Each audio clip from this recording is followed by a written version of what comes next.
ડીસામાં નકલી ઘીના નેટવર્કનો પર્દાફાશ. બનાસકાંઠાનું ડીસા બન્યું નકલી ઘીનું હબ. હીરા બજારમાં ફૂડ એન્ડ ડ્રગ્સ વિભાગની મોટી કાર્યવાહી. લોકોના સ્વાસ્થ્ય સાથે ચેંડા કરતી ગેંગ ઝડપાઈ.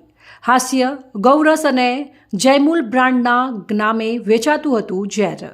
રૂપિયા 6.14 લાખની કિંમતનું 929 લીટર શંકાસ્પદ ઘી સીલ. વેપારીઓમાં ફફડાટ.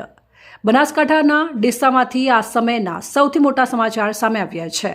પવિત્ર ગણાતા ઘીના નામે લોકોના રસોડામાં ઝેર પીરસવાનું પાપ ખુલ્લું પડ્યું છે.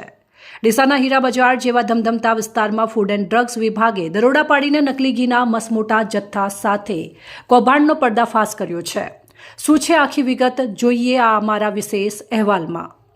ડીસાનું વેપારી મથક ડીસા હવે જાણે ભેળસેળિયાઓનું સ્વર્ગ બની ગયું હોય તેમ લાગી રહ્યું છે. લાંબા સમયથી મળી રહેલી બાતમીના આધારે ફૂડ એન્ડ ડ્રગ્સ વિભાગે ડીસાના હીરા બજારમાં આવેલી એક દુકાનમાં ઓચિંતી તપાસ હાથ ધરી હતી. જ્યારે અધિકારીઓ દુકાનની અંદર પ્રવેશ્યા ત્યારે ત્યાંનો નજારો જોઈને તેઓ પણ દંગ રહી ગયા હતા. દુકાનની અંદર શુદ્ધ ઘીના નામે શંકાસ્પદ ઘીનો મોટો જથ્થો છુપાવીને રાખવામાં આવ્યો હતો. આ ભેળસેળિયાઓ જાણીતી બ્રાન્ડ જેવી લાગતી હાસ્ય, ગૌરસ અને જયમૂલ જેવી બ્રાન્ડના નામે નકલી ઘીનું વેચાણ કરી રહ્યા હતા.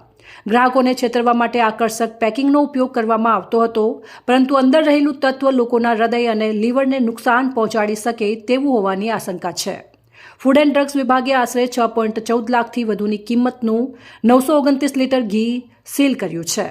આટલી મોટી માત્રામાં ઘી ક્યાંથી આવતું હતું અને તેનો તાર ક્યાં જોડાયેલો છે તેની તપાસ તેજ કરી દેવામાં આવી છે. અધિકારીઓએ સ્થળ પરથી અલગ અલગ બ્રાન્ડના સેમ્પલ લઈને લેબોરેટરીમાં પરીક્ષણ અર્થે મોકલી આપ્યા છે.